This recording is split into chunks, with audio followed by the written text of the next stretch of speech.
It was supposed to be a romantic weekend getaway for my husband and me.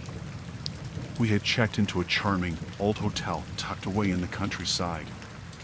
The atmosphere was quaint, and the creaky wooden floors added to its rustic charm. Little did we know that our peaceful escape would turn into a nightmarish encounter with a man named Colin. The first night was uneventful. We enjoyed a candlelit dinner in the hotel's cozy dining room and retired to our room. The antique furnishings and dimly lit lamps created a serene atmosphere that helped us relax. But as the clock neared midnight, strange sounds began echoing through the hallways. Thumping footsteps, like heavy boots on the wooden floors, jolted us awake.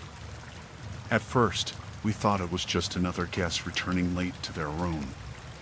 However, the footsteps grew louder and more erratic, echoing through the narrow hall. I nudged my husband, who was already tense and alert. "What is that?" I whispered, my heart pounding. He shook his head, equally mystified. The footsteps seemed to circle our room, sometimes growing faint before returning with even more intensity. It was as if the intruder was intentionally trying to unnerve us. My husband cautiously approached the door, peeking through the peephole. What he saw chilled him to the bone. A tall man with disheveled hair and wild, darting eyes was pacing the hallway. It was Colin. He had a crazed look in his eyes, like a man on the brink of madness. Colin's disoriented behavior sent shivers down our spines, and it was clear that he was not in his right mind. My husband quickly locked the door, but that didn't quell our fear. Colin's menacing presence was overwhelming, and we had no idea why he was behaving this way. Had he become unhinged, or was he harboring some malevolent intent? We debated calling the hotel staff or the police, but the fear of provoking Colin and escalating the situation made us hesitant. Our room had no phone, and venturing into the hallway to find help seemed like an unimaginable risk. We huddled in the dimly lit room, our ears strained for any clues about Colin's movements. The footsteps continued for hours, a maddening dance of chaos just beyond our door. As the night dragged on, exhaustion and fear wore us down. We dozed off in fits and starts, only to be jolted awake by the strange sounds in the hallway. The hours passed like an eternity. When the dawn finally broke, the noises ceased. The hotel returned to its serene facade, as if the unsettling night had been nothing but a twisted dream. With the rising sun, we decided to finally seek out help. We reported the harrowing encounter to the hotel staff, who were just as perplexed as we were. They assured us that they had no guest by the name of Colin, and there was no record of such a guest ever staying at the hotel. We left the quaint inn with our nerves frayed and questions unanswered.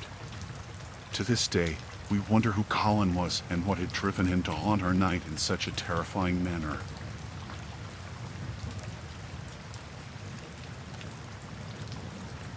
I worked the night shift as a hotel cleaner, and for the most part, it was a quiet and uneventful job. But one night, as I was walking down the dimly lit corridor, pushing my cleaning cart, I encountered a guest who would send chills down my spine. The hallway was eerily quiet, except for the soft hum of the overhead lights. The guests were supposed to be asleep in their rooms, and the only sounds were the muffled voices coming from the television shows they left on. My shift was peaceful, and I took comfort in the solitude. As I approached one of the guest rooms, the door swung open suddenly. I was startled and stepped back, nearly dropping my cleaning supplies. A man emerged from the room, and his presence was immediately unsettling. His eyes were bloodshot and filled with an intense, almost predatory, focus. I muttered an apology. "I'm sorry. I didn't expect anyone to be coming out." But he didn't respond, just stared at me with those intense eyes. His behavior was off, to say the least, and my instincts told me that something was wrong. Nervously, I continued down the hallway, pretending like nothing had happened. But I could feel his gaze following me, and I couldn't shake the feeling that I was being watched. My heart raced as I tried to focus on my cleaning duties and the task of making my way through the remaining rooms. I reached the end of the hallway, and when I glanced back, I saw that the man had turned and was now walking in the opposite direction. I heaved a sigh of relief, thinking that the strange encounter was over. I had one more room to clean on this floor, and I was eager to complete my work and leave the unsettling hallway behind. As I entered the last room, I could hear the distant sound of footsteps approaching. I quickly began tidying up the space, determined to finish my job and get out of there. But as the footsteps drew nearer, I couldn't shake the feeling that the man was coming back, and I dreaded the thought of another encounter with him. Sure enough, I heard the room's door creak open, and my heart sank. It was him. He had followed me and was now standing in the doorway, his presence looming ominously. "I've been watching you," he said in a chillingly calm voice. I froze, fear gripping me. I didn't know how to respond. My mind raced, trying to come up with a way to defuse the situation. "What do you mean?" I stammered, my voice trembling. "You're very pretty," he continued, ignoring my question. "I've been waiting for you." His words sent shivers down my spine, and my body tensed with fear. I had no way of knowing what this man was capable of, and I knew I needed to get out of the room and away from him. Summoning every ounce of courage I had, I put on a brave face. "I need to finish my work. Please, let me do my job." His gaze remained fixated on me, but he finally stepped aside, allowing me to pass. I hastily collected my cleaning supplies and left the room, not daring to look back. I rushed through the rest of my cleaning tasks, praying that I wouldn't encounter the man again. When my shift finally ended, I reported the chilling encounter to my supervisor and the hotel security. They reviewed the surveillance footage and discovered that the man had been lurking in the hallway, watching me throughout the night. The police were called, and the man was removed from the hotel. I breathed a sigh of relief knowing that he was no longer a threat.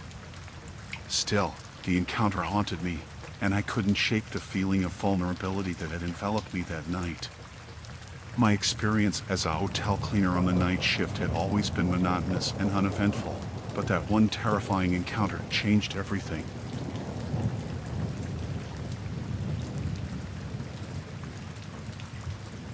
I used to work as a hotel receptionist, and I was accustomed to the late-night check-ins, the exhausted travelers, and the endless stream of guests. But one night, my ordinary routine took a terrifying turn that I would never forget. It was a slow evening, and I was handling the night shift alone. The clock had just struck midnight when a young couple entered the lobby. They appeared to be in their late 20s, and by all appearances, they seemed like any other guests. I greeted them with a polite smile and checked them into their room, offering the usual amenities and services. The couple was polite and seemed like typical travelers looking for a quiet place to rest. I handed them the key card, wished them a pleasant stay, and watched them head to their room. As the night continued, I focused on my work, making sure everything was running smoothly. Hours passed, and the hotel remained peaceful and undisturbed. But just after 2 a.m., as I was organizing paperwork behind the front desk, I heard the entrance chime ring. I looked up and saw the young man from the couple standing in the lobby. He had a strange, almost vacant expression on his face. I approached him, inquiring if there was anything he needed. His response was unsettling. He seemed disoriented and mumbled incoherently about being unable to find his room. I offered to help and asked for his room number. He stared at me for a moment, and his response sent shivers down my spine. "I'm not sure," he said, his voice trembling. I decided to keep my composure and remain professional. I offered to look up their room number in the system. As I did, I couldn't help but notice how anxious and nervous he appeared. Eventually, I found their room number and directed him back to it. He hesitated for a moment, as if he wasn't entirely sure he should return to his room. It was an eerie moment of hesitation, but he eventually nodded and headed down the corridor. I watched him until he disappeared from sight and then tried to shake off the sense of unease that had settled over me. I couldn't help but wonder what had caused such strange behavior in the guest. I went back to my work but kept an eye on the lobby's security cameras, hoping to catch a glimpse of the man returning to his room. But he never did. The minutes turned into hours, and with the first light of dawn, I knew something was wrong. I decided to check on the room myself, unable to shake the feeling of dread that had settled in my stomach. When I arrived at the room, I hesitated for a moment. My training had prepared me for many scenarios, but I had never encountered anything like this before. I took a deep breath, and with trembling hands, I used my master key to unlock the door. The room was empty, the bed neatly made, and there was no sign of the young man. But the window was wide open, and it sent a shock of terror through me. I knew I had to report this to the authorities. The police were called, and an investigation began. The room held no clues to the man's whereabouts, and it became a mystery that both bewildered and horrified me. Weeks later, the investigation took a chilling turn. It was discovered that the young couple had checked in under a false identity. Their credit card was stolen, and the man's identification had been forged. The realization sent shivers down my spine. What had this man been running from, and who was he really? The questions haunted me, and the encounter in the dead of night left me with a chilling sense of unease. I could never shake the feeling that I had crossed paths with something dangerous that night, something that still lurked in the shadows, and that realization left me with a permanent sense of dread.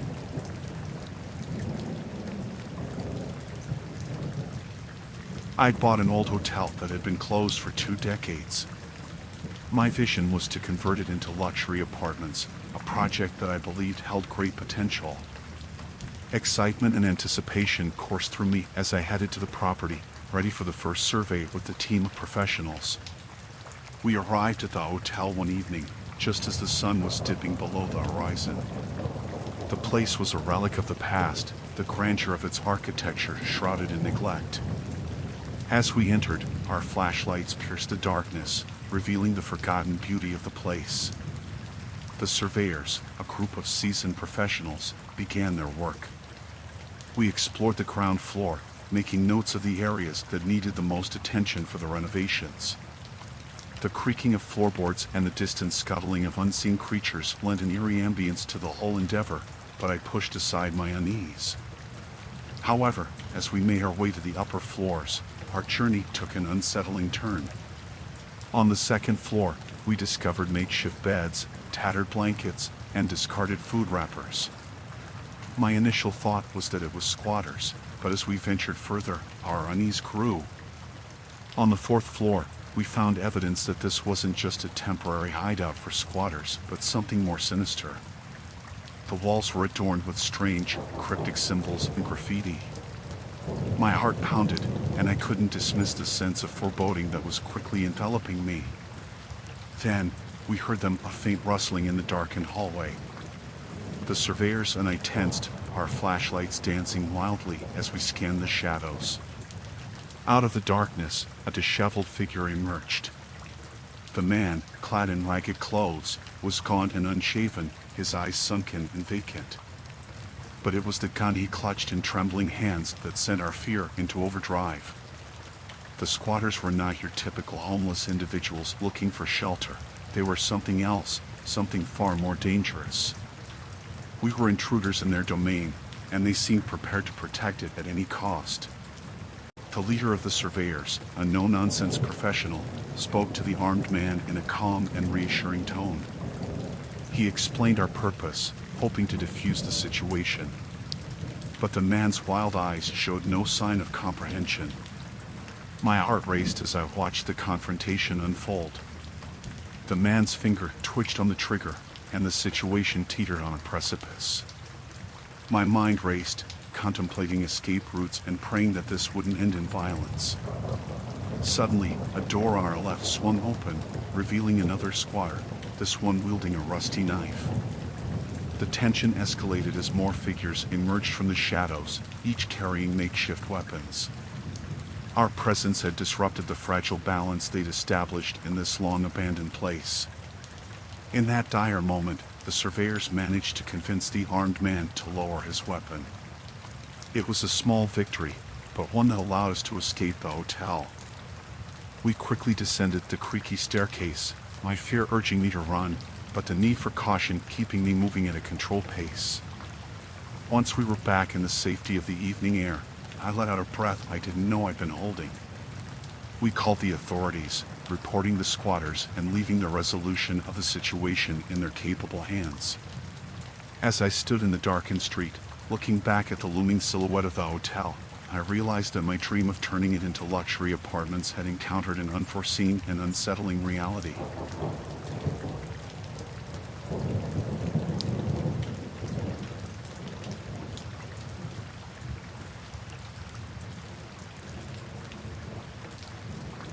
The night was cold, and we were exhausted.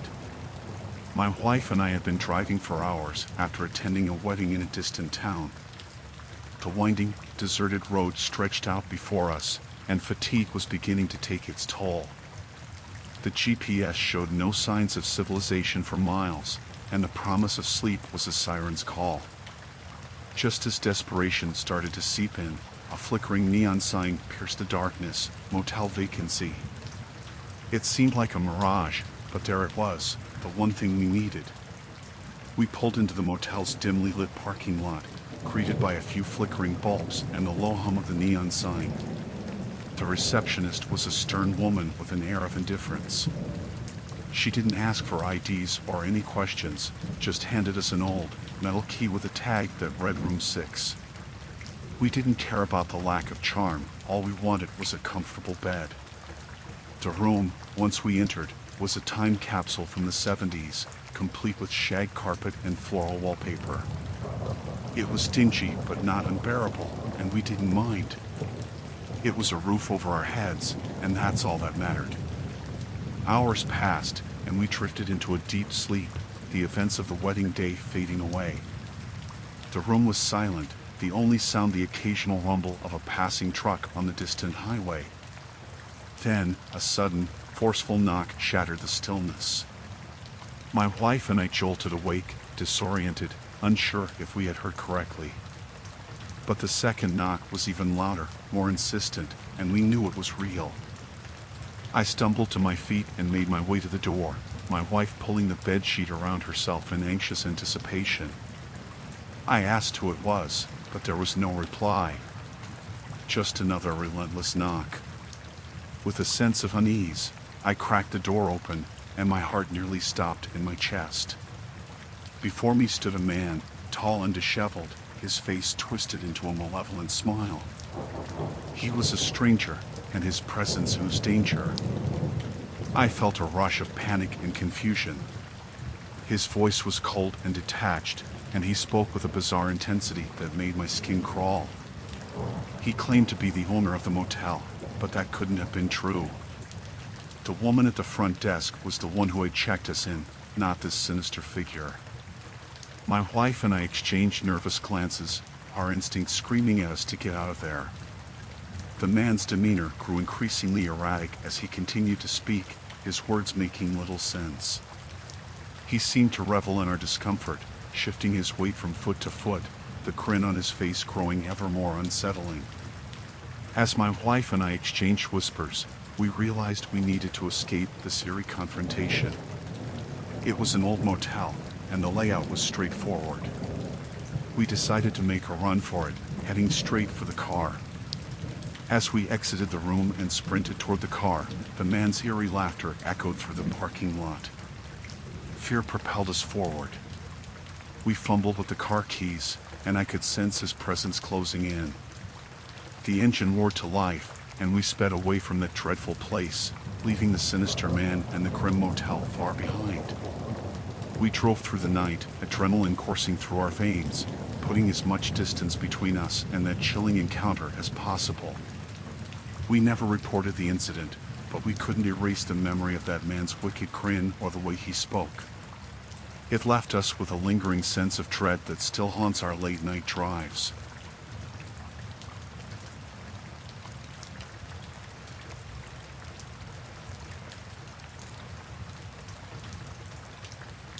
It was an ordinary evening, and I was at home, winding down after a long day of work. As a boiler repairman, my job was pretty routine.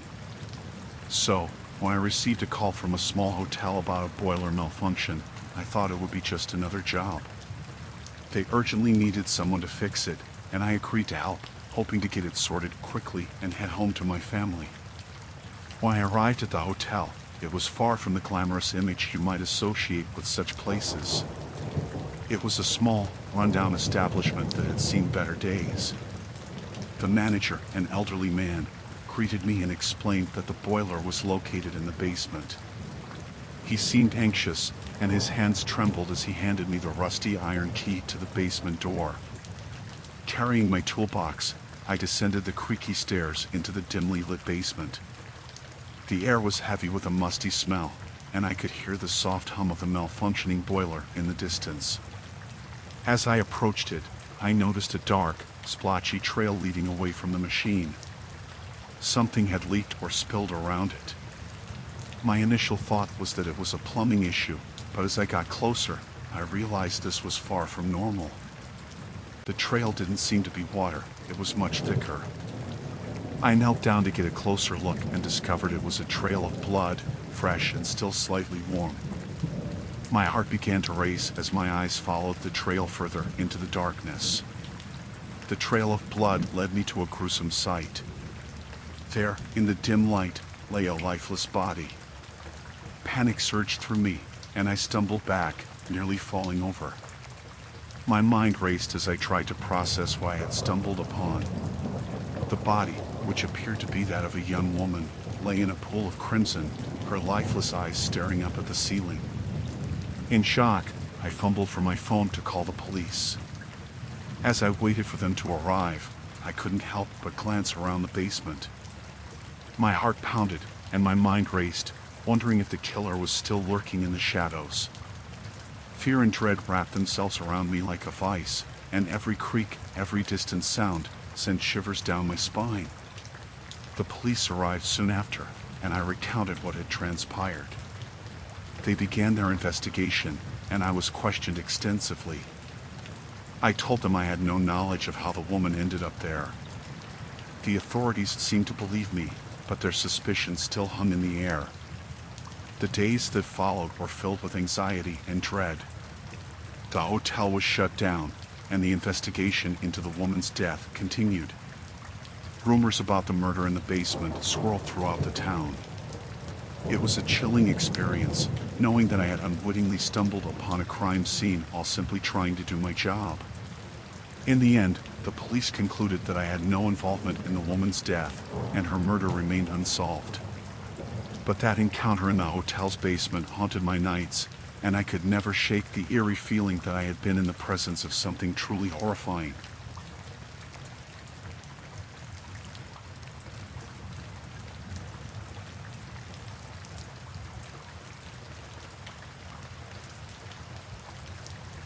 I'm just a decorator, you know, or at least that's what I used to be. Painting walls, fixing cracks, and giving places a fresh look was my job. I didn't sign up for anything out of the ordinary, but sometimes life takes strange turns. It all started with a small motel, an old place with a dated aesthetic in desperate need of a makeover. I led a team of 3 skilled guys, each of them experienced in the art of transformation. We were accustomed to finding odd things behind walls, old newspapers, occasional lost items, but nothing could have prepared us for what we'd discover in room 12. As we stripped away the outdated wallpaper and prepared the walls for a fresh coat of paint, we heard a peculiar sound, like something metallic scraping against the wall. We looked at each other, puzzled, and decided to investigate. Behind the faded floral wallpaper, we found a peculiar hatch. It was old and rusty, like it hadn't been touched in decades. The previous owners of the motel had seemingly bricked it up, leaving it hidden from sight. We thought it was curious, but nothing to be alarmed about. We pried the hatch open with crowbars, and a musty smell emanated from the small, hidden compartment.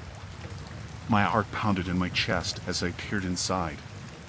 It was a small, dim space with ancient newspapers lining the floor. I could make out a glimpse of something shiny buried beneath the yellowed pages. My curiosity got the better of me, and I reached down, carefully pulling out what turned out to be an old wooden box. It was beautifully crafted, but time had not been kind to it. Its lid had a delicate engraving of a tree, leaves, and a name. The name sent shivers down my spine. It was marked as Maple. When we opened the box, a chilling discovery lay inside. Letters, photographs, and personal trinkets were meticulously organized within. There was a journal with entries spanning years, describing a deeply troubled woman's life. The name on those letters matched the one on the box, Maple. In her writing, Maple detailed her growing despair and dark thoughts, her sense of being watched, and her fear that she was losing her mind. It painted a vivid picture of a woman teetering on the brink of madness, and her words were laced with a profound sense of dread. The photographs were just as unsettling. They depicted a woman who had aged prematurely, her eyes haunted, her smile forced. And in the background of every photograph was the silhouette of a man, a sinister figure lurking in the shadows, always just out of sight. We continued digging through the box, uncovering more artifacts that told a disturbing story. It was a tale of an abusive relationship, mental anguish, and a desperate attempt to escape the clutches of the tormentor. The hidden compartment had served as Mabel's secret refuge, a place where she could document her descent into darkness. As we pieced together this horrifying puzzle, I couldn't shake the feeling that we had uncovered something more than just the past of a troubled woman. It was as though the very room carried an aura of suffering, as if the walls themselves held Mabel's cries and the room had trapped her torment. After we meticulously cataloged the contents of the box, I decided we needed to inform the authorities. Mabel's story had to be shared. The motel had harbored these dark secrets for far too long, and they couldn't stay hidden any longer. Our discovery haunted me for weeks after, the feeling of a dark presence still clinging to my mind. I realized that sometimes the horrors of the past can lurk behind walls, waiting for a curious painter to unearth them.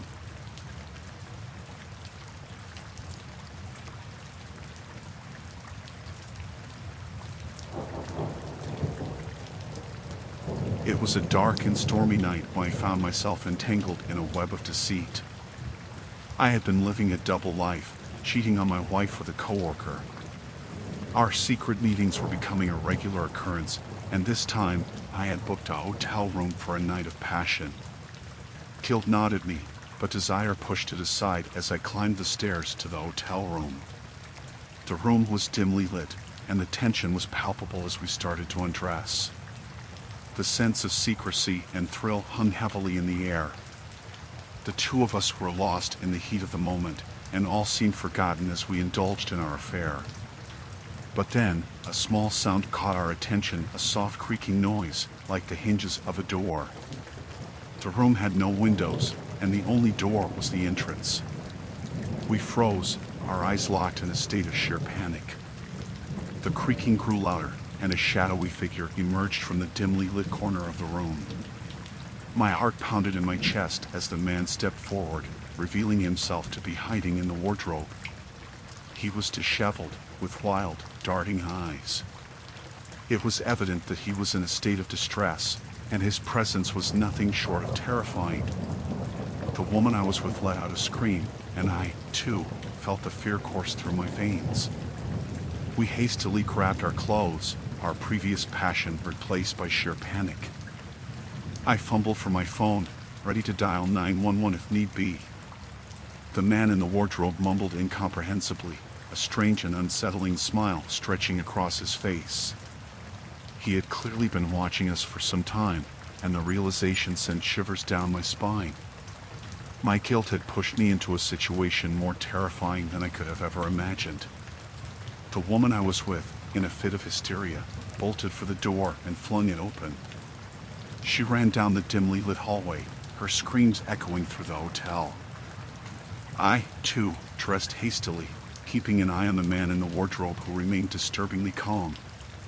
By the time I reached the hallway, the hotel staff had already called the police, alerted by the commotion. Officers arrived promptly and arrested the man in the wardrobe. He was later diagnosed with severe mental issues, explaining his irrational behavior that night. The incident left me shaken and changed my life forever. My secret double life unraveled, resulting in the breakdown of my marriage.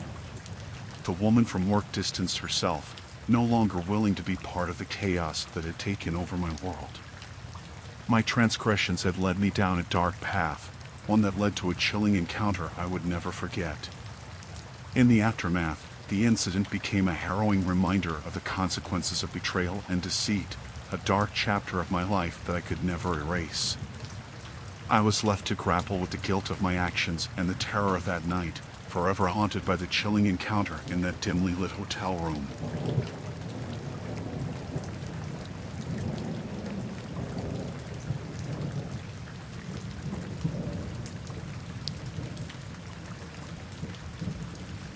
It was a quiet, desolate night in the small motel I owned on the outskirts of town. The low hum of a flickering neon sign was the only source of light in the vicinity, casting eerie shadows that danced across the asphalt. The motel, with its faded exterior, had seen better days, but it was a place for weary travelers to rest their heads on a lonely stretch of highway. I was going about my usual late-night duties, making sure the place was in order and everything was set for any guests who might arrive. The motel had a reputation for being somewhat shabby, attracting a mix of travelers who preferred anonymity. That night, two men fitting the description walked through the door. Shifty characters, to say the least. One was tall and thin, with long, greasy hair that seemed to have not seen shampoo in weeks. The other was shorter and stockier, with a scruffy beard and a look that could make anyone uneasy. They approached the front desk, their eyes shifting around the dimly lit lobby. They requested a room, and I, with a growing sense of unease, signed them in and handed over the keys. As they walked to their room, I couldn't shake the feeling that something was off. Their furtive glances and hushed tones sent shivers down my spine, but I tried to push aside my apprehensions. Perhaps they were just tired travelers, nothing more. Several hours passed in eerie silence, the motel's vacancy making it feel like a ghost town. I was in my small office, catching up on some paperwork when I heard a series of muffled thuds and hushed whispers. My curiosity piqued, I decided to investigate. I stepped outside the office and found myself heading towards the room the two men had checked into. As I reached the door, the sounds from inside became clearer. It was not just whispers, but harsh, angry voices. My hand trembled as I raised it to knock on the door, but the words exchanged inside stopped me in my tracks. "You need to finish the job," one voice demanded. "I can't, it's too risky," the other replied. "What if someone hears or sees?" My heart raced, and a cold sweat covered my forehead. The implication was chilling, and the knots in my stomach tightened. It was becoming increasingly clear that I had stumbled upon something sinister. The men continued their hushed conversation. As I strained to listen, I caught words like money, disposal, and body. Panic set in. I knew I had to act, but I also knew I had to do so discreetly. I retreated to my office and called the police, providing them with as much information as I could. Fear gripped me as I relayed the situation, aware that my involvement might place me in danger. I was instructed to stay in my office and avoid any further contact with the men until the authorities arrived. Minutes felt like hours as I awaited the police. My mind raced, imagining the horrifying scenarios that could be unfolding in the room next door. The guilt of not acting sooner weighed heavily on me. Finally, the piercing sirens of a police car broke the stillness of the night.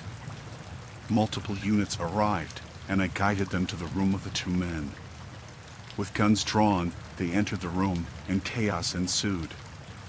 Shouts and scuffling sounds filled the air. After what felt like an eternity, the police emerged from the room, escorting the two men in handcuffs. It turned out that they had been involved in illegal activities, which included the handling of illicit substances and disputes that had turned violent. The situation had been perilous, but the authorities had prevented the potential for greater harm. As they were led away, the men shot me menacing glares, promising revenge. The motel had become a hub of police activity, and the night seemed never-ending. When the dust finally settled, and the motel once again grew quiet, I couldn't help but think about how close I had come to a chilling and life-threatening encounter. The line between ordinary motel owner and unwitting accomplice had blurred in the darkness of that fateful night.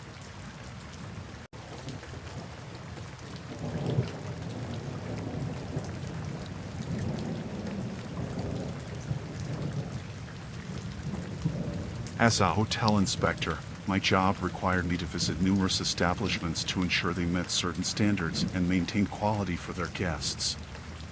It was an unassuming night when I arrived at the next hotel on my list, and the name Hillside Inn sounded rather picturesque.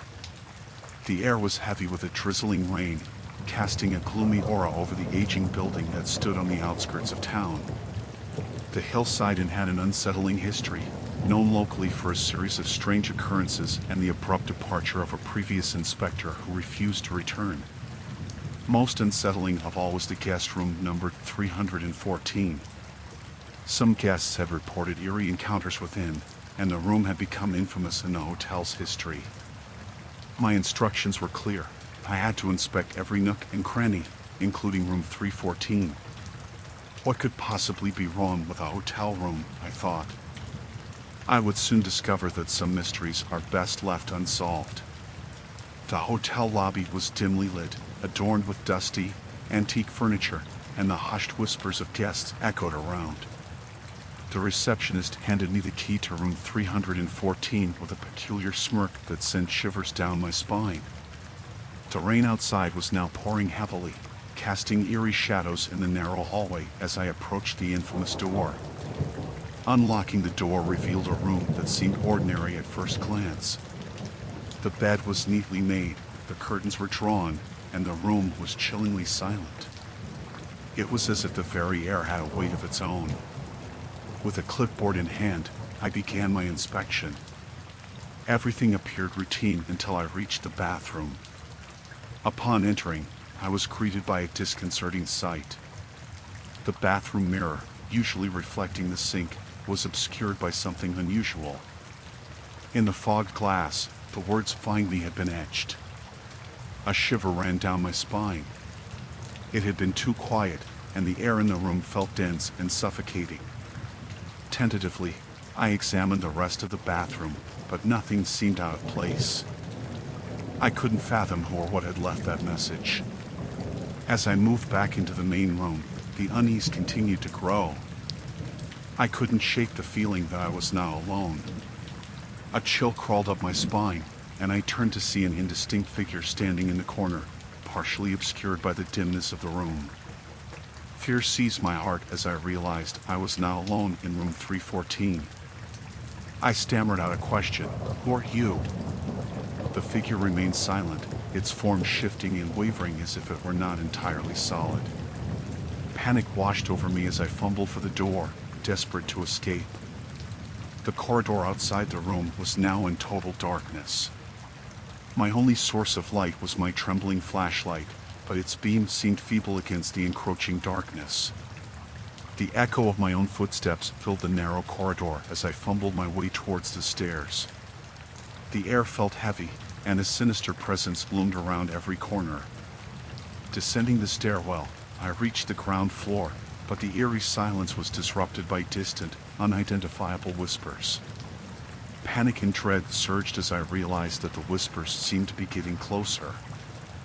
I rushed towards the lobby, but was met with a haunting sight.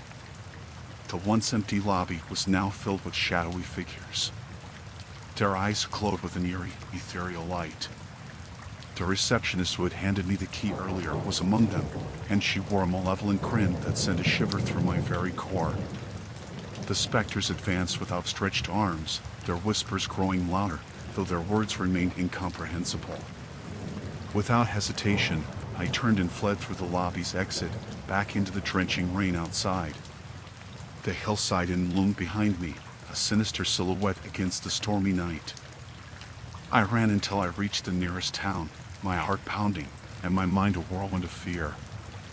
My chilling encounter at the hillside inn remains etched in my memory. Whether it was a nightmarish illusion or a reality beyond explanation, I know I will never forget the terror that lurked within those aging walls and the sinister figures in the darkness. There are some places where fear thrives, and the hillside inn is one of them.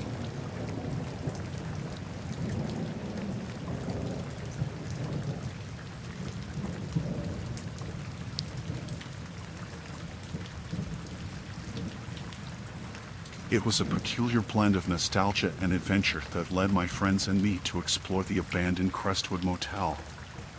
The place had been closed for as long as I could remember, and I'd always been intrigued by the stories of its sudden closure, faded neon sign, and its ever-decaying facade. As a group of 5, we approached the old, decrepit building, our curiosity outweighing our fears.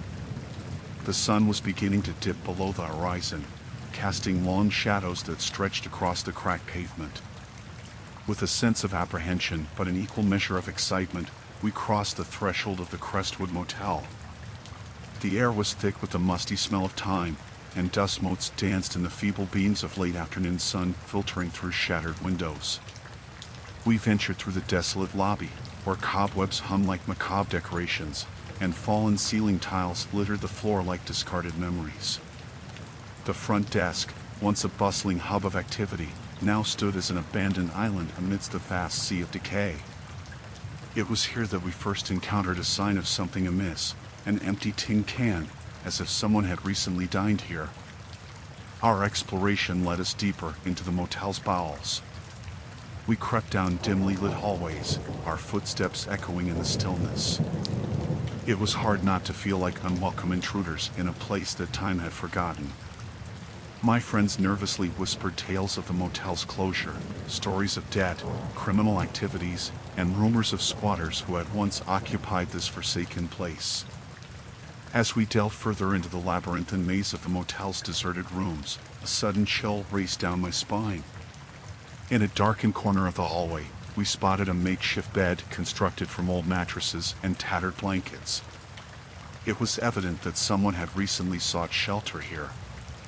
Anxiety pulsed within me. The realization that we weren't alone grew increasingly undeniable. My friends and I pressed on, each of us torn between the urge to flee and the desire to uncover the motel's secrets.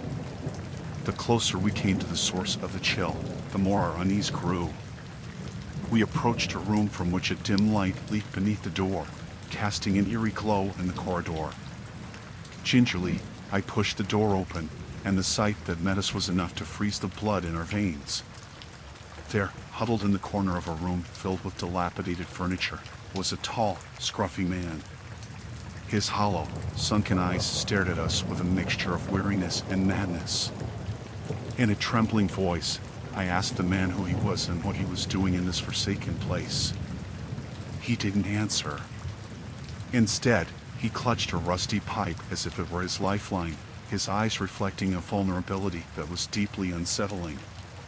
We realized then that he was living here, amidst the ruin, carving out his existence in this forgotten place. For a brief moment, no one moved. Then, the man uttered a guttural, unintelligible phrase, and the tension in the room became unbearable. We were intruders, unwelcome witnesses to a life forged in the shadows. Our retreat from that room was a hurried, chaotic stumble back through the dimly lit hallways of the Crestwood Motel. Fear clawed at our hearts, urging us to escape the clutches of this enigmatic, scruffy figure. In the dying light of day, we burst through the motel's entrance and into the open air, leaving behind a world of decay and mystery. Our exploration of the abandoned Crestwood Motel had unveiled a story far more chilling than we could have ever imagined, a tale of survival within the tattered remnants of a once vibrant place. That night, as we left the motel behind, we couldn't help but wonder about the man we had encountered.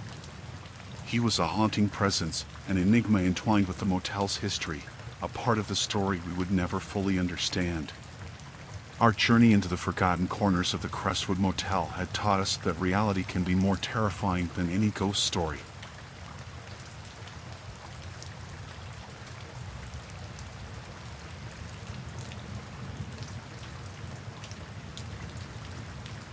It was one of those long, monotonous drives up north, and my son and I decided to break the journey by spending the night in a nondescript hotel off the highway. Exhausted, we just needed a place to rest and recharge for the remainder of the trip. What happened in that hotel room, though, was something we would carry with us for the rest of our lives. As we checked in, the hotel seemed just like any other roadside establishment. The fading neon sign buzzed in the evening air, casting a pale, eerie glow on the parking lot. The lobby was dimly lit and almost deserted, with an air of neglect that should have been our first warning. The receptionist, a young woman with tired eyes, assigned us a room on the second floor, room 213. The hallway leading to our room was eerily quiet. The low, flickering lights did little to dispel the sense of unease that was slowly settling in. My son, sensing my growing apprehension, clung to my side. The feeling was inexplicable, but I chalked it up to our fatigue, a vivid imagination, or maybe just the unnerving silence of the hotel. Upon entering room 213, our unease deepened. The room was shrouded in darkness, the curtains drawn tightly shut. The air inside was stifling, heavy with a musty odor that clung to the walls. We tried to open a window to let some fresh air in, but it was jammed, as if it hadn't been opened in years. As I fumbled with the window, I heard a sound that sent shivers down my spine, an almost imperceptible rustling, like whispers in the shadows. My son, too, seemed to sense that something wasn't right. We both exchanged nervous glances, but the fatigue of the road urged us to dismiss our fears. Tired and desperate for rest, we decided to freshen up. That's when we discovered something that turned our exhaustion into sheer dread. The bathroom door had a faint, eerie glow emanating from beneath, and when we pushed it open, the sight was like something out of a horror film. Inside the bathroom, the tiles were adorned with strange symbols and inscriptions. The mirror was covered in cryptic writings, rendered in some dark substance. It was a scene of sheer madness. Someone, or something, had defiled this room with markings we couldn't comprehend. Panic gripped us. We knew we had to leave immediately. The eerie rustling grew louder, as if whispering malevolent secrets in the room. We grabbed our belongings and made a run for the door. As we exited room 213, the receptionist watched us with vacant eyes, like a sentinel guarding the gateway to a nightmarish world. The car was our sanctuary, our haven of safety. The engine roared to life, and we sped away from that nightmarish place, leaving room 213 and its cryptic symbols far behind. To this day, neither my son nor I can explain what we experienced that night in the hotel. It haunts our memories like a persistent nightmare, a chilling encounter with something beyond our understanding. The symbols, the rustling whispers, the inexplicable aura of dread, we have no answers, only questions that we're afraid to ask. In the darkness of that highway, as the miles rolled by, my son and I clung to one another, finding solace in our shared experience. We continued our journey north, silent and contemplative, haunted by the encounter in room 213 and the unsettling knowledge that some horrors, though they defy explanation, remain very much real.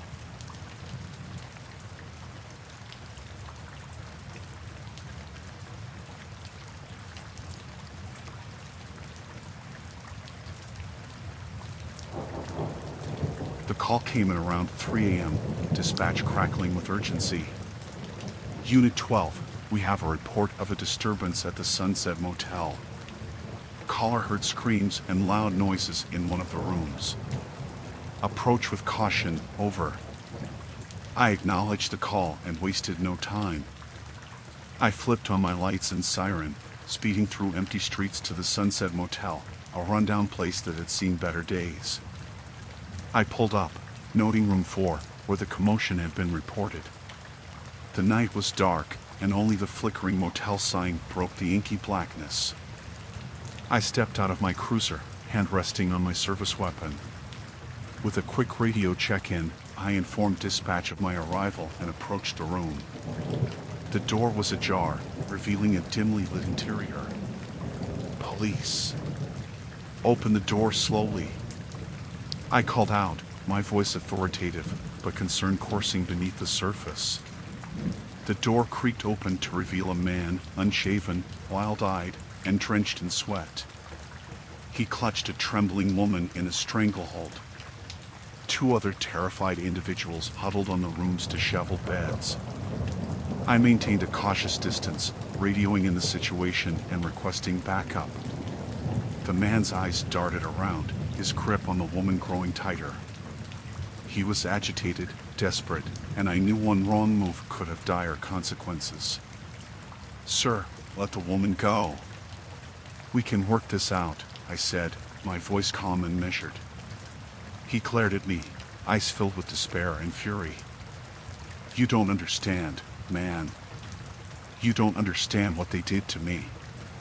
He began to rant, his words a twisted tale of revenge, betrayal, and pain. The hostages cowered, their faces etched with fear. I kept up the dialogue, hoping to de-escalate the situation until backup arrived. Listen, we can help you. Just put the woman down, and we'll talk.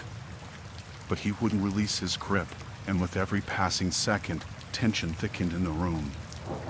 The dispatcher crackled over the radio, reporting that backup was minutes away. I won't go back there, he hissed, his grip on the woman growing even more desperate. Time was running out, and I could feel the situation slipping toward disaster. My mind raced as I tried to formulate a plan, my heart pounding against my chest. Backup finally arrived, and we moved together with practiced precision. 2 officers positioned themselves for a clear shot if needed, while I continued to negotiate. The additional presence seemed to momentarily distract the man. In a sudden moment of clarity, the woman he held managed to break free, and a flurry of commotion followed. Shots rang out, and chaos reigned in the confined space of the motel room. When the dust settled, the man lay on the floor, subdued but alive. The hostages were safe, if shaken, and I felt a strange mix of relief and sadness for the man who had forced us into this nightmarish ordeal. As the paramedics arrived to tend to the injured, I stood outside the motel, my mind racing with the horror of the encounter. It was a chilling reminder of the darkness that can take root within the human soul. No paranormal forces or otherworldly horrors could match the real-life terror I had just experienced.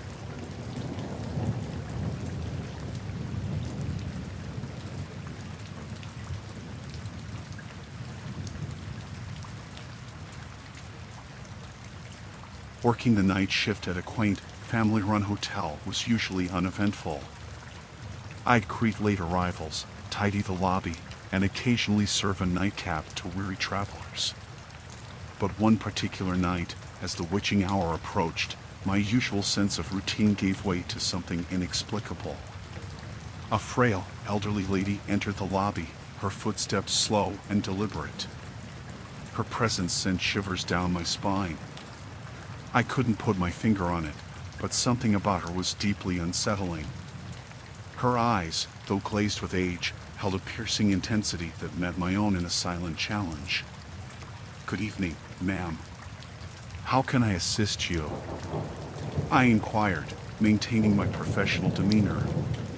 She didn't answer. Instead, her gaze remained fixed on me. I sensed a gravity in the air, as though she carried some dark secret with her. After a few moments of awkward silence, she finally spoke in a voice that was a mere whisper. "I need a room." I led her through the empty hallway to a vacant room. As I handed her the key, our eyes locked again, and I felt a sense of dread wash over me. It was as if she could see something within me, something I couldn't. "I don't need the room for long," she murmured, her bony hand clutching the key tightly. "Just a few hours." The cryptic nature of her request sent a chill through my core, but I simply nodded and watched her shuffle into the room. As I turned to tend to my other duties, I couldn't shake the feeling that I had just been party to something deeply unnerving. The hours passed slowly, and I kept a vigilant eye on the clock. When it was time to check in on the elderly guest, I knocked softly on her door. "Ma'am, it's time to check out," I announced, my voice betraying my anxiety. But there was no response. My knuckles rapped against the door again, louder this time. Still, nothing. Summoning my courage, I used the master key to open the door. The room was cloaked in darkness, the air heavy with an indescribable sense of foreboding. "Ma'am?" I called out, stepping further into the room. And that's when I saw her.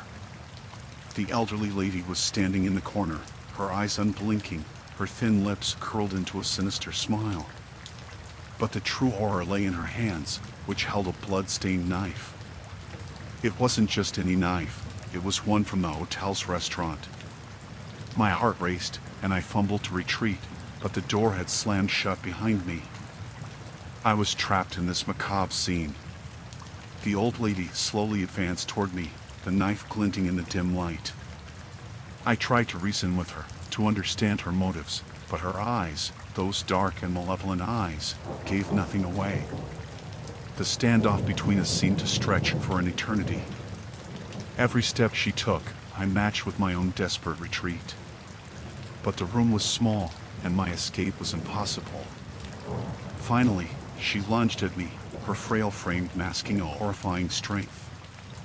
In the ensuing struggle, I managed to wrest the knife from her grasp and call for help. The police arrived swiftly, taking the woman into custody. She never spoke a word during her arrest, but her eyes retained that eerie, knowing glint. In the aftermath, as the police pieced together her backstory, I learned the terrifying truth. She had once lived in the hotel, her actions fueled by a vendetta, decades in the making. Her encounter with me was the culmination of a dark history tied to the hotel's past. In the days that followed, as life at the hotel resumed its normal rhythm, I couldn't shake the feeling that something profound had passed through that night. I'd survived a chilling encounter with a seemingly harmless old lady, and it was a lesson I'd carry with me forever, a reminder that danger can often wear the most unassuming mask.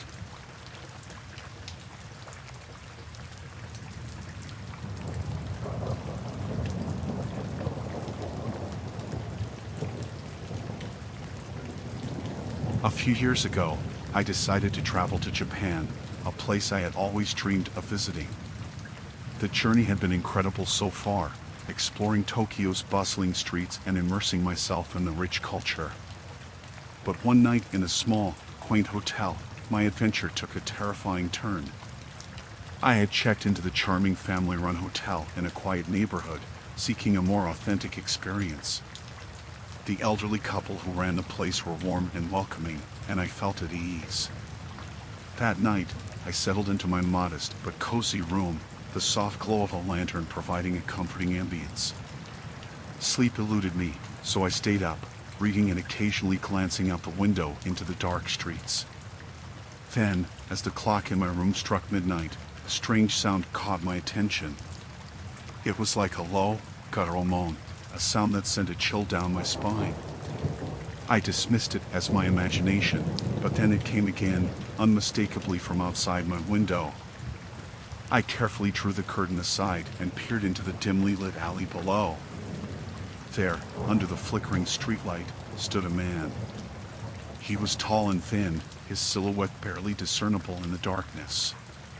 He wore a long, tattered coat, and his unkempt hair hung low over his face. The eerie moan had been coming from him, and he seemed to be in a state of distress. Fear surged within me, but I couldn't ignore the instinct to help. With a deep breath, I grabbed my coat and rushed down to the hotel's entrance, where the elderly couple was just locking up for the night. I explained what I had seen and the strange, unsettling sounds coming from the alley. The couple exchanged worried glances, and the husband nodded gravely. The wife told me to stay inside while they went to investigate. They had an air of concern and fear that sent shivers down my spine. As I waited anxiously in the hotel's lobby, time seemed to crawl by. Minutes felt like hours. I couldn't shake the feeling that something was terribly wrong. The elderly couple had been gone for too long. Finally, they returned, their faces pale and drawn. Their news shook me to my core. The man in the alley was a troubled soul, a drifter with a history of violence. He had been injured and was intoxicated, which had led to his disturbing wails. When they had approached him, he had turned aggressive, and they had barely managed to escape from his clutches. Now, he was standing in the shadows of the alley, watching the hotel. The elderly couple had called the police, but they were taking their time to arrive. Fear gripped me, realizing that the man could return at any moment. We barricaded ourselves in the hotel, waiting in tense silence for the police to arrive. The minutes stretched into an eternity, and it felt like a lifetime had passed before we finally heard the sirens in the distance. As the police apprehended the man, his haunting, glassy eyes met mine for a brief moment. I shivered with dread as they took him away, wondering what might have happened if I had ventured into the alley alone. That night, sleep never came, and I left the hotel at the crack of dawn, thanking the elderly couple for their courage and protection. The chilling encounter haunted me throughout my journey in Japan. It was a stark reminder that even in the most serene places, danger could be lurking in the shadows. The man I saw that night was a chilling memory I would never forget.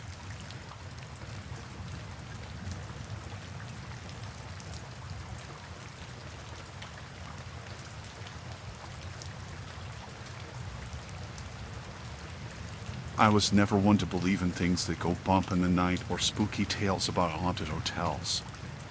In fact, I relished the night shift as a delivery driver for a catering company, a job that took me to all kinds of remote places. But one fateful night, I had an encounter that would shatter my skepticism. The delivery order was for a small hotel nestled deep in the countryside, far from the city lights. A perfect place for a peaceful retreat, or so I thought. The hotel's name was Whispering Pines, and its remote location was a red flag right from the start. The winding roads leading to the place were barely wide enough for my delivery van, and I couldn't help but feel a sense of unease. As I pulled up to the hotel, the place looked like it had seen better days. Its Victorian-era architecture was charming but dilapidated, and the lack of modern amenities was immediately apparent. The only source of light came from the dim glow of old-fashioned lanterns. Despite my doubts, I parked and began unloading the catering order. There was no turning back now. The door to the hotel's kitchen was ajar, and I carried the trays inside. But as I made my way to the storeroom to store the food, I found the door was locked, which was odd, considering they were expecting this delivery. I retraced my steps and made my way to the front desk, where I hoped to find someone who could unlock the storeroom. The reception area was eerily empty, and a sense of isolation settled over me. "Hello?" I called out, but there was no response. Just as I was about to turn and leave, I heard footsteps behind me. I spun around to see a tall, thin man. His appearance was unsettling: wild, unkempt hair, ragged clothing, and eyes that glinted with an eerie intensity. I could smell the stench of alcohol on his breath. "Who are you?" I stammered, my heart quickening. He didn't answer my question. Instead, he mumbled incoherently and shuffled closer, his body swaying unsteadily. A sickly grin crossed his lips. Fear gripped me, and I backed away slowly. I had to get out of there, but the man's demeanor made it clear that he was unpredictable and potentially dangerous. I was now trapped in a dark, decrepit hotel with this stranger. As I moved to exit the hotel, the man lunged at me with a guttural shout. I barely managed to evade his grasp, making a run for the van. The wind howled around me as I fumbled for my keys and scrambled into the driver's seat. Panic coursed through me as I sped away from Whispering Pines, my delivery left behind and unfulfilled. I couldn't make sense of what had just transpired. Who was that man, and what was he doing in that forsaken hotel? My mind raced with questions, and the sense of dread clung to me, refusing to let go. Upon returning to the catering company, I hesitated to share my harrowing encounter with my colleagues. The experience was surreal and nightmarish, leaving me with a lingering unease that plagued my thoughts. To this day, I'm haunted by that chilling encounter at Whispering Pines, forever marked by the night when my skepticism crumbled, and I came face to face with the inexplicable and terrifying.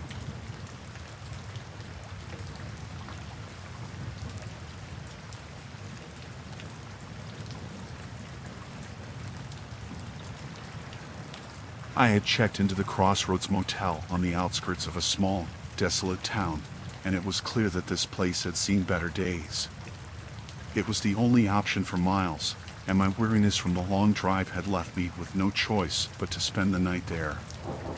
The neon sign flickered above the entrance, casting an eerie, intermittent light on the empty parking lot. I hoped for a quiet night's rest, but what I encountered in the motel's lobby would forever haunt my dreams. The lobby was dimly lit, its once lustrous furnishings now faded and threadbare. A row of dusty potted plants sat atop a scarred, wooden reception desk, and a sleepy-looking clerk hunched over it. Her name tag read Linda. I exchanged pleasantries as she handed me a key to room 104. However, as I turned to head down the corridor, I couldn't help but notice another guest sitting on one of the worn-out couches in the lobby. His presence felt odd, as if he were out of place. I couldn't put my finger on it, but something about him sent shivers down my spine.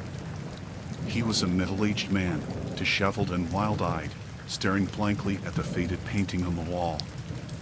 As I passed by him, his eyes fixed on me with an intensity that was beyond unsettling. I nodded politely, a nervous smile on my face, and quickened my pace toward my room. Upon entering room 104, I closed the door behind me and exhaled a sigh of relief. The room was as unimpressive as the lobby, a dated and cramped space with peeling wallpaper and a flickering fluorescent light above the bed. I kicked off my shoes and lay on the bed, trying to shake off the unease from my encounter in the lobby. I couldn't help but think that something about that man was off, something I couldn't quite place. As the minutes turned to hours, I began to relax, watching late-night TV and eventually succumbing to sleep. It was a fitful rest, filled with unsettling dreams that I couldn't quite remember upon waking. Suddenly, the sound of screeching tires and an echoing crash outside jolted me from my sleep. I leaped out of bed, rushed to the window, and peered out into the night. There, in the motel's parking lot, I saw the source of the commotion. My heart sank. The man from the lobby was behind the wheel of a mangled car, smoke and steam billowing from the wreckage. Panic set in as I watched him stagger from the driver's seat, blood streaming from a wound on his forehead. I fumbled for my phone and dialed 911. By the time I rushed down to the lobby, the ambulance had arrived, and paramedics were tending to the man's injuries. A police officer was questioning the disoriented man, who had a vacant, haunting look in his eyes. I recounted my earlier encounter with him, explaining how his strange demeanor had left me unsettled. The officer thanked me for the information, but didn't provide any further details about the man's condition. Shaken and anxious, I returned to my room, but sleep was now an impossible endeavor. What had brought that man to this desolate motel in such a condition? What horrors or traumas had he experienced? I couldn't escape the nagging feeling that I had glimpsed into a nightmarish world of suffering and despair. As the night slowly turned into dawn, I couldn't shake the lingering unease from my chilling encounter with the man from the lobby.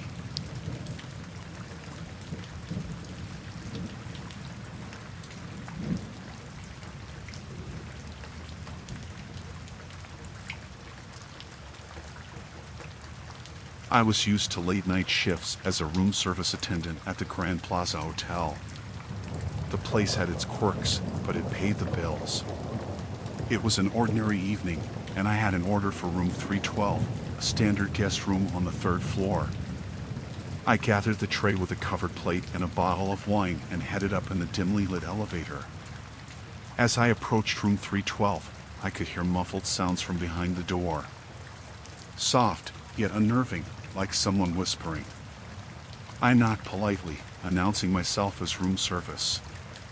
After a brief pause, the door creaked open, revealing a dimly lit room with heavy curtains drawn to block any outside light.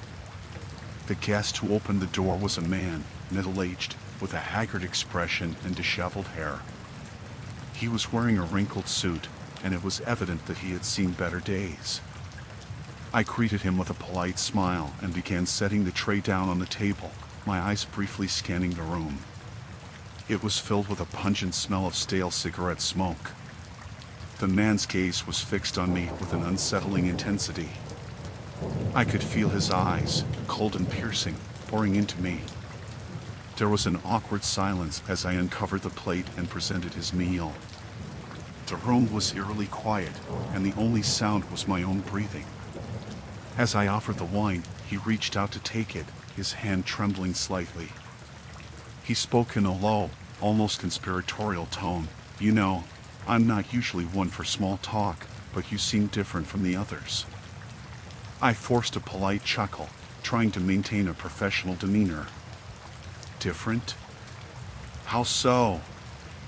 I asked, though I had a feeling I didn't want to know his answer. He leaned in closer, his breath stinking of alcohol and something else, something more sinister. "You see, I have this gift," he whispered, as if sharing a forbidden secret. "I can see things. The truth, you know." A chill ran down my spine. The room felt colder, despite the warmth outside. I couldn't move, mesmerized by the strange man's unsettling eyes. He continued, "You have secrets, my friend. We all do. But some secrets are darker than others." I struggled to maintain my composure, trying to finish my service as quickly as possible. I couldn't get out of that room fast enough. As I bid him goodnight and headed back down to the elevator, the feeling of dread lingered. What had I just encountered? That night, I couldn't sleep. The strange man's words echoed in my mind. His uncanny ability to see something hidden, something darker, filled me with an unsettling sense of paranoia. I questioned every action, every decision I'd ever made. My mind was a whirlwind of fear and doubt. The next evening, I received another order for room 312. Dread filled my veins, but I couldn't refuse. I climbed the stairs to the 3rd floor, tray in hand, and hesitated before knocking on that door again. This time, it was the smell that hit me first. A rancid odor, stronger than the cigarette smoke. My heart pounded as I knocked, and the door creaked open once more. The man's eyes, bloodshot and wild, locked onto mine. There was a wicked grin on his face. As I cautiously entered the room, I couldn't help but glance at the bed. There, I saw the source of the rancid smell. A pool of dark, crimson liquid had soaked through the sheets and dripped onto the floor. A sense of horror washed over me. The man gestured to the tray, but I couldn't focus on it.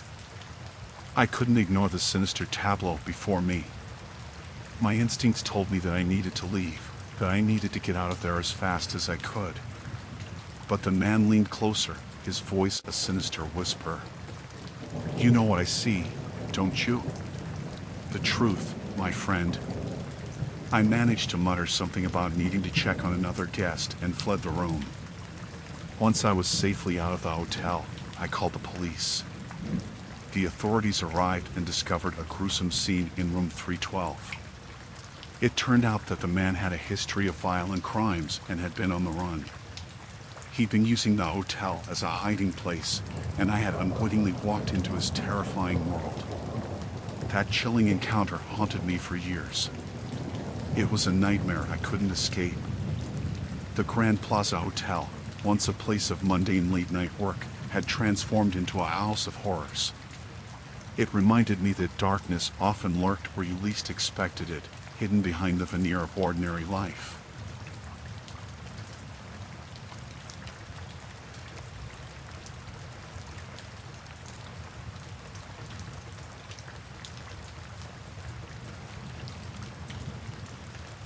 I was just a young boy at the time, maybe 8 or 9 years old, and it was one of those family trips that you remember forever.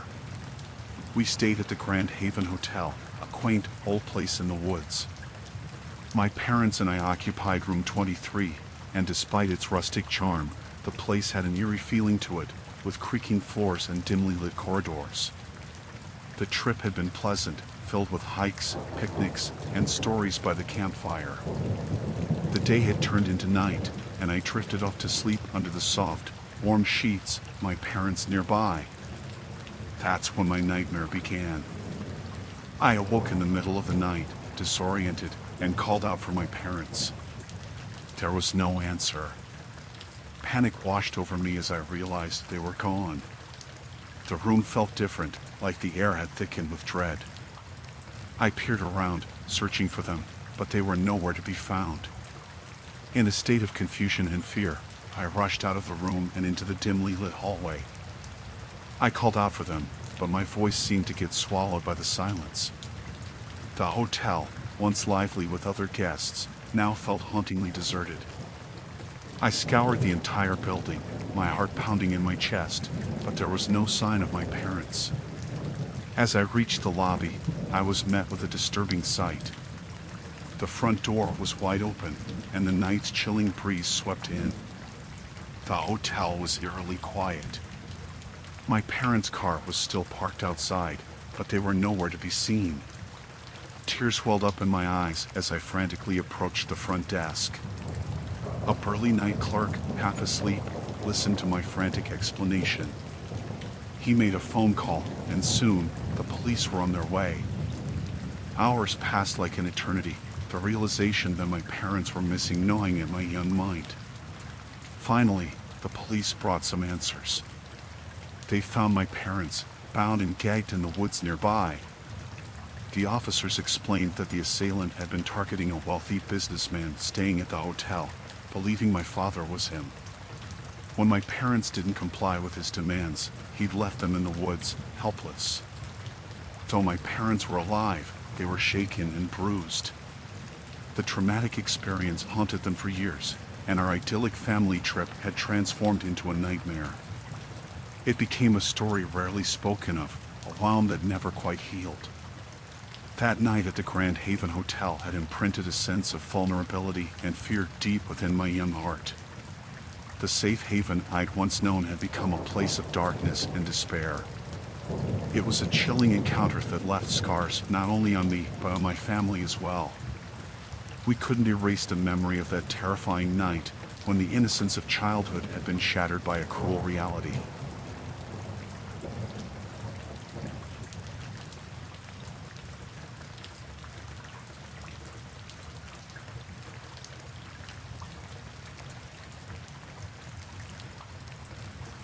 We were on a cross-country road trip, my wife, our 2 kids, and me.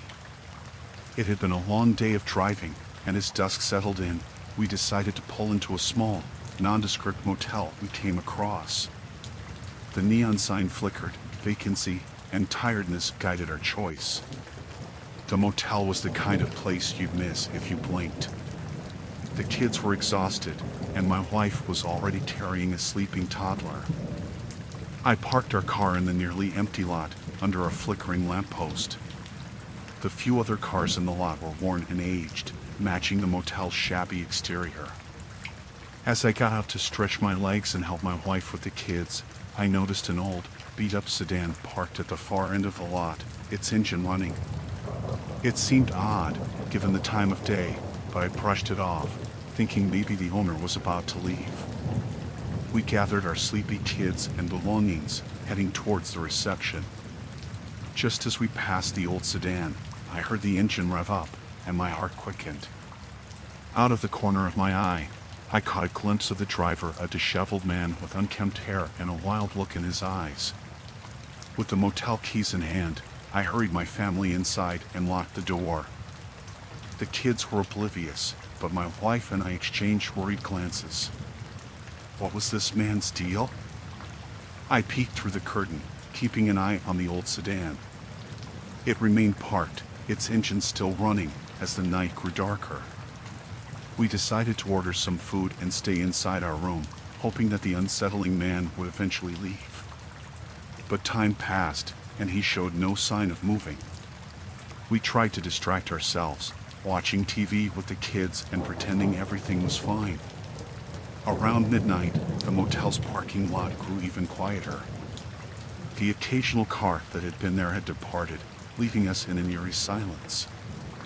I couldn't help but think about the man in the old sedan. What was he waiting for? I decided to call the front desk and express our concern. The motel clerk sounded alarmed and told us to stay inside, assuring us that he'd deal with the situation. We locked the door again, anxiety building as we awaited the resolution. Soon, we heard sirens approaching the motel. Police cars pulled into the parking lot, and we felt a glimmer of hope that the situation was under control. We peered out the window, and I saw the disheveled man, still in his car, now surrounded by officers. The standoff lasted for what felt like hours, as the man refused to exit his vehicle. The tension in the air was palpable, and our kids were beginning to sense something was wrong. We did our best to distract them, all the while keeping one eye on the unfolding drama outside. Eventually, the police managed to apprehend the man, who was raving incoherently. It was a chilling sight, and our relief was tinged with lingering unease. The motel returned to its quiet state, and our sleep that night was fitful, haunted by the memory of that unsettling encounter. In the morning, we packed our bags and checked out as quickly as we could. The motel had lost its appeal, and we were eager to put the encounter behind us. As we drove away, I couldn't help but wonder about the man in the old sedan and what might have transpired if the police hadn't arrived. It was a nightmarish encounter that reminded us of the unpredictable and sometimes terrifying aspects of life on the road.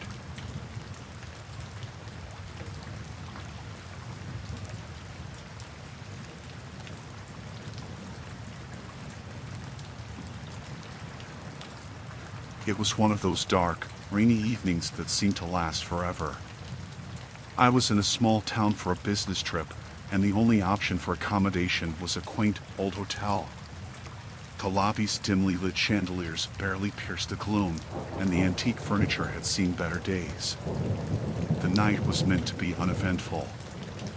I checked in, got my room key from the elderly receptionist, and made my way to my assigned room on the third floor. My footsteps echoed through the empty hallways, and the creaking wooden floors added an eerie soundtrack to my journey. Once inside my room, I breathed a sigh of relief. It was cozy in a vintage way, with floral wallpaper and heavy curtains that kept the rain's incessant tapping at bay. I decided to order some room service and settled in for a quiet night. As I waited for my meal, I couldn't help but notice a faint, peculiar odor in the room. It was an earthy, damp smell, like the air was infused with a hint of decay. But I shrugged it off as an old building's quirk, perhaps the result of the heavy rain. My meal arrived, and I ate in solitude, accompanied only by the sound of the rain. The television, an ancient relic in the corner, offered no solace, only static and a few grainy channels. After finishing my meal, I decided to take a relaxing shower and retire early. As I stepped into the bathroom, my footsteps squelched on the cold tiles. It was then that I noticed the smell was stronger in there. I checked for any signs of mold or water damage, but found nothing. The steam from the shower seemed to intensify the strange odor, and I hurriedly washed up and got out. I settled into bed, under the weight of the old-fashioned covers. The rain outside had grown into a steady downpour, its rhythm lulling me to sleep. Just as I was about to drift off, a faint noise from the room next door caught my attention. It was an unsettling scratching sound, almost like someone clawing at the wall. I strained my ears, trying to decipher the source. It was irregular, sporadic, and didn't sound like any noise a hotel guest should make. My curiosity got the best of me. I grabbed the old, creaky telephone and called the front desk to report the strange noise. The receptionist promised to send someone to investigate. Minutes passed, and the scratching continued. It was growing louder and more frantic, filling the room with a sense of foreboding. I was about to call the front desk again when I heard the receptionist's voice, muffled but alarmed, through the wall. She was talking to someone else, and their conversation sent a chill down my spine. They were discussing the room next to mine, saying that it should have been unoccupied during my stay. My heart raced as I realized the source of the noise was coming from an empty room. The footsteps of the receptionist and another person echoed in the hallway. The voices grew louder as they approached the room next door. The doorknob turned, and there was a loud, unmistakable gasp of shock. They had discovered something in that room, something that was not supposed to be there. I strained to hear, but their voices faded as they hurried back down the corridor, leaving a void of silence. Now alone in my room, dread enveloped me. What had they found? Why had they been so startled? The scratching in the room next door had stopped, but the smell was still there, growing more pungent by the minute.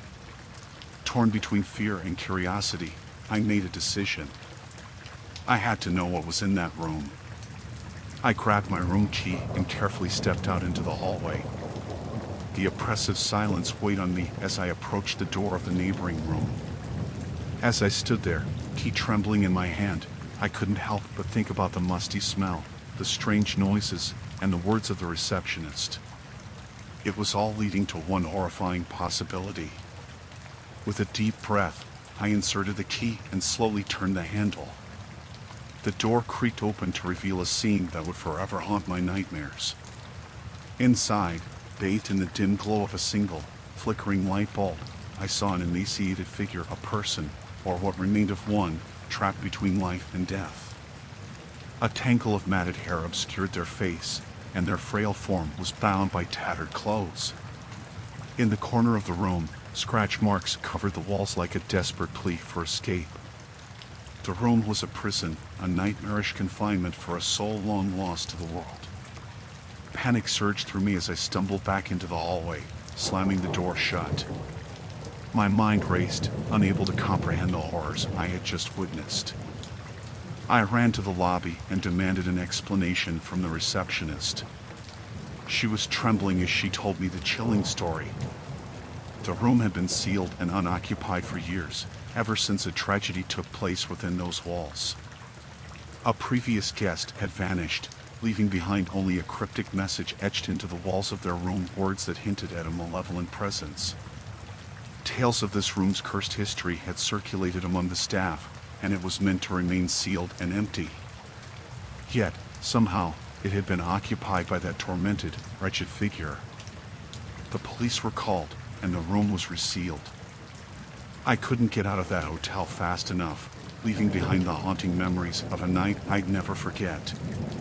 To this day, the image of the person in that room, trapped between life and death, and the unending scratching in the darkness haunts my dreams. That night in the small, old hotel became my very own real-life horror story, forever etched in my memory.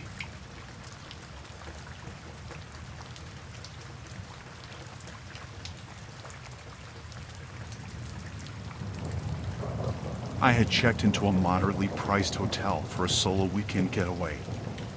The room was cozy, but the antique furnishings and dim lighting created an atmosphere that seemed to whisper forgotten stories.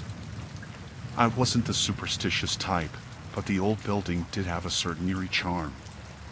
The evening was uneventful as I dined alone in the hotel restaurant and then returned to my room. Rain lashed against the window pane, and the steady patter on the glass soon began to lull me into drowsiness. Just as I was on the verge of drifting into sleep, I was jolted awake by a sudden noise. It was a banging, like heavy footsteps stomping down the hallway. I pulled the covers tighter around me, straining to listen, wondering if I was the only one hearing it. The sounds came closer, growing louder and more frantic. I couldn't ignore it any longer, so I got out of bed and approached the door. As I peered through the peephole, I saw a man walking down the hallway, his face obscured by shadows. His steps were unsteady, and he was muttering to himself incoherently. It was a troubling sight. My heart raced, and I couldn't help but feel a sense of dread. The man didn't seem to be a guest who had perhaps had too much to drink. There was an air of disarray about him that sent shivers down my spine. His presence alone was disturbing.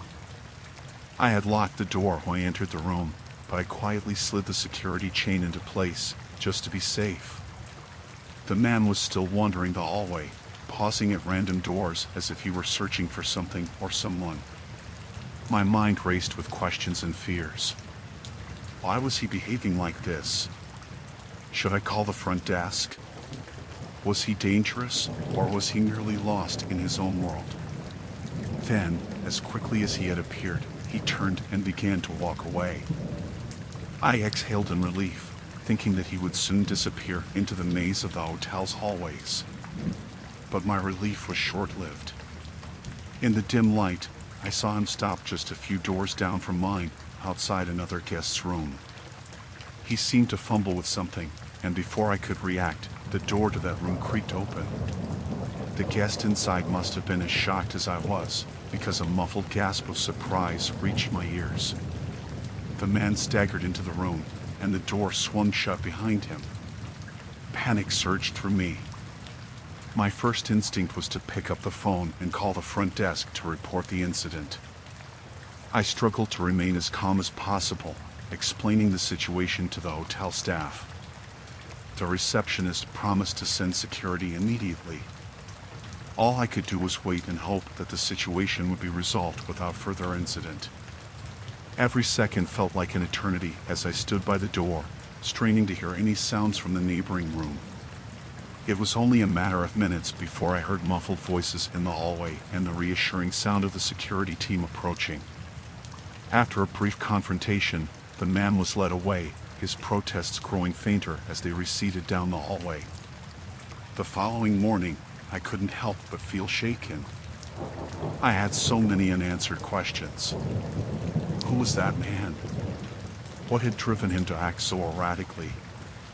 I decided to speak with the hotel manager, hoping to shed some light on the situation. The manager explained that the man had been a guest at the hotel for several days.